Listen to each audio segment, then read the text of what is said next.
Bismillahirrahmanirrahim. Assalamualaikum salam kaki dayang ini dayang kaki dayang sepuh ini dayang sepuh kami pui sedaya pun sesepuh pun desa lumai bumi sak tempur langit wonten dusun paris kembar ing bedal dalu menika kula nuwun ditunggu pamit pamit mamitaken sedaya yuga putunipun panjenengan anggenipun sowan wonten tlatah dusun paris sowan dumateng asane Mbah Buyut mantu jati menika nyuwun berkah mandaripun nyuwun keselamatanipun nyuwun keanugrahipun ing bedal sami sampunipun pengiri jenabang jenang putih jenang sengkala nyengkalani sedaya yuga putu ingkang sami rawuh ing dalu menika kaliyan dipun pengiringi blinggiyani gedang yusura jambya yutindi arta satak selangkung katulo sari saka pawitra punika pegulun Rahayu. Assalamualaikum salam esun nyalami pawenangan sejati papa guru piung guru esun tuya anak betapa butuhe gunung lanang esun diwenangaken ngobong tepo menyalana wenang tembe wenang wiji wenang saking kersanipun Gusti Allah jiwa raga wadahe nucoba maneh wadake ilmu baane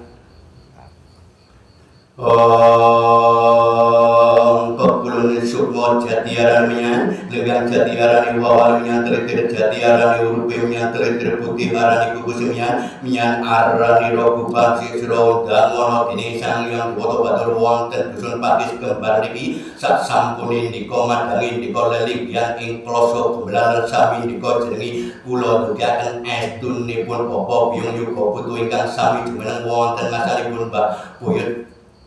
mangku jati ing wedal dalu menika nyuwun pangayomanipun nyuwun adem ayemipun sedaya yuga putunipun panjenengan ingkang sami sowan ing wedal dalu menika sampun dipun pengiringi sedaya ragatipun menika jeneng abang jeneng putih jeneng sekolah pengiring kayu suruh jambya yutindi arta satak selangkung katulo sari saka pawitra punika pegulun Rahayu.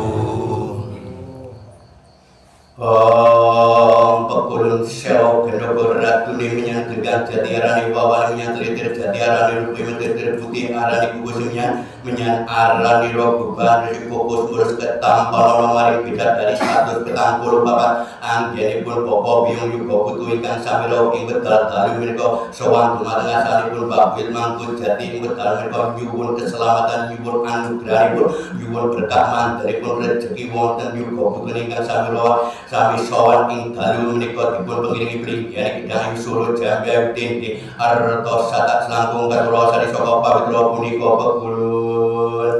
Rahayu. pegulun koko tirta mijil saking atinira sang hyang brahma kesamara balara wiguna dedunga langsa kabeh pekenanira punika pegulun pegulun koko tirta mijil saking balunganira sang hyang guru Pramawasesa kesamara balara wiguna dedunga langsa kabeh pekenanira punika pegulun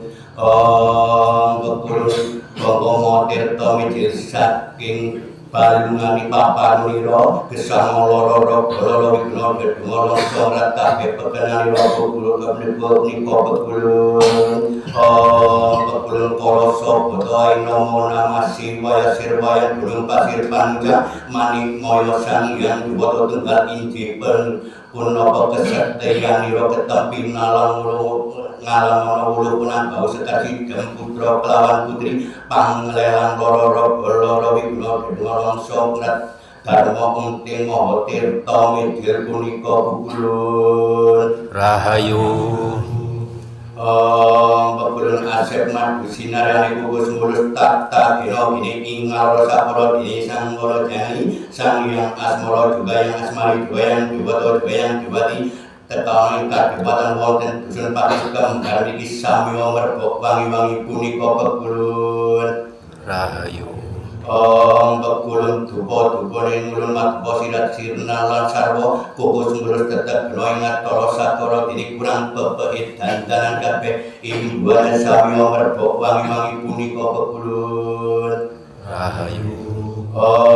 pegulun dupa-dupane Dewoto sang kemoto Jawa Sira dakon ngundangi sang yang dewoto batur wonten dusun Pakis kembar kisah sampune nika madangi nika lelinggian sami nika jenenge kula dugiaken estunipun Bapa Biyung Yuga Putu sak momonganipun pindah ing wedal dalem menika sowan ngasanipun Mbak Firman Jati nggih pangayomanipun nyuwun adem ayunipun nyuwun keselamatanipun nyuwun kerahayu selamatanipun nyuwun keanggrahan sedaya ingkang sami sowan ing wedal dalem menika sampun dipun pengiringi jeneng jeneng putih jeneng sengkala pengiring gawe suruh jambai tinggi arta satak tigang langkung katro sari saka pawitra punika pegulun Rahayu.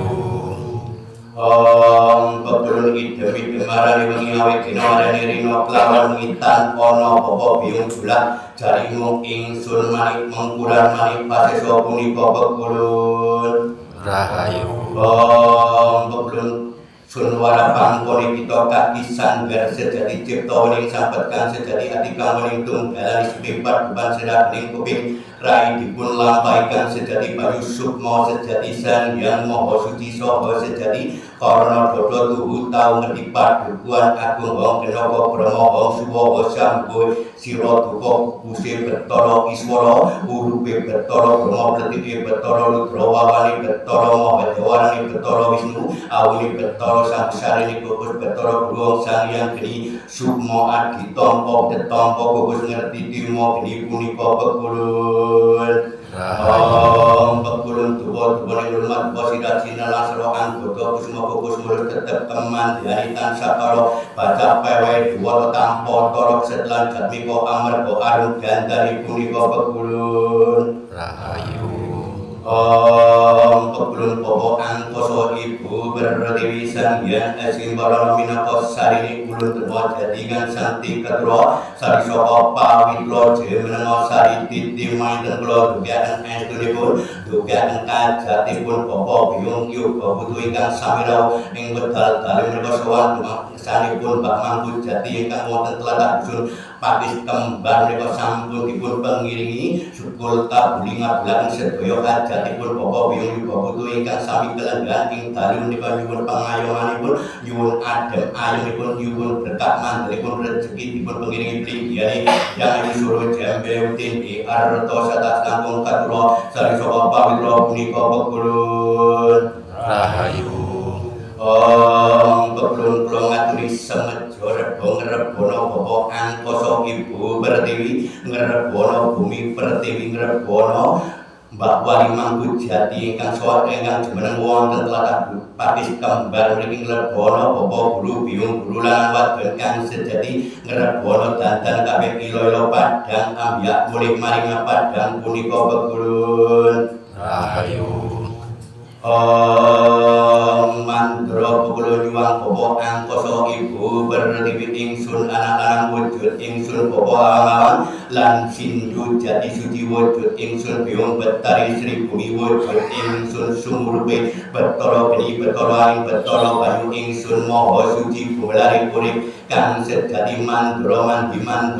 mawujud dadi tantemna pati sabda cipta pangucapan ingsun Rahayu. Mandra pegulun Sanghyang Bapa angkasa Ibu Pertiwi anak rolan kang awujud maha resi dada putih kang nguasani sak lumai bumi sak penguripe langit cangkoki kembang wijaya kusuma ingsun awana babar sabda japa mantra mandra mandi ning putih arani kukusi menyang lan kukusi dupa gumelagati mula nekana pangestu nalika asep madu arung gandari kukusi menyang jati kukusi menyang manunggal rasa sewu nikmat manunggal nyawiji jati siji katura dumateng Bapa angkasa Ibu Pertiwi katura dumateng kaki danyang nini danyang katura dumateng kaki lurah nini lurah nggihipun dusun Pakis kembar katura dumateng sedayanipun sesepuh pepunden sak lumai bumi sak tengkuripe langit katura dumateng kaki buyut nini buyut Bapa Biyung Sanghyang Maha Suci cikal bakal bener-bener ananing tenggerata cemara saya wonten dusun Pakis kembar mriki kula nyuwun inti panglila pangestu dumateng asanipun Sanghyang Maha Luhur tiga murti sak sampune katur kula pengiringi plinggiane gedang ayu solo jambe ayu tindhe arta sataka ingkang nyataken kanyataanipun Bapa Biyong Yuga putu ingkang sami sowan ing wekdal dalu menika ngiras kawis margi dedhaharan wonten sepul gangsal Tanjung Ulam gangsal titik jajan saperini kelawan sakunjukanipun wonten kopi wonten teh wonten tirta petak sak sampune dikaken estune kula nyuwun tambahin di pangestu Bapak teguh timbul kayuhanan semuruk ngayu adem ayem leren tentrem guyub rukun berkes waras sugih selamat toto tentrem raharjo cedhek sandan murapangan gemah rimpah lor jinawi anggenipun ngabulaken hajatipun Bapa Biyong Yuga putu ingkang sami sowan ing wekdal dalu sakmenika nuwun ididonga pangestu pamit dhateng ngasanipun Sang Hyang Maha Luhur ika munika kula sari saka pawitra punika bekulun Rahayu. Om Bekulun mandiyo pangucapanipun kesanipun Sang Hyang Maha Luhur ika munika kula sari saka pawitra punika bekulun